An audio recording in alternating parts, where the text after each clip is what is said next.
Andito tayo ngayon sa isa sa pinakalumang Chinese restaurant sa Binondo, ang Lingnam. Alam nyo ba na 75 years na silang nagpapakain ng mga Pinoy at turista?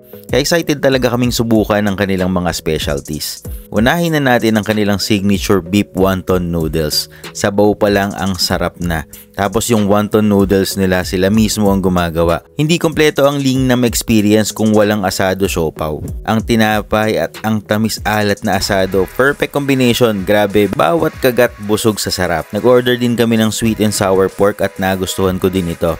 Classic Chinese restaurant yung lasa talaga. Nag-order din kami ng shark fin dumplings. Ito hindi namin masyadong nagustuhan kasi iba talaga yung lasa sa mga shark fin dumplings na natitikman ko. Para siyang may mushroom flavor na hindi ko ini-expect. Pero bawing-bawi naman talaga sa sarap nitong pork siomai. Unang kagat pa lang talaga heaven yung lasa. Ito talaga yung lasa ng mga siomai noon-noon pa.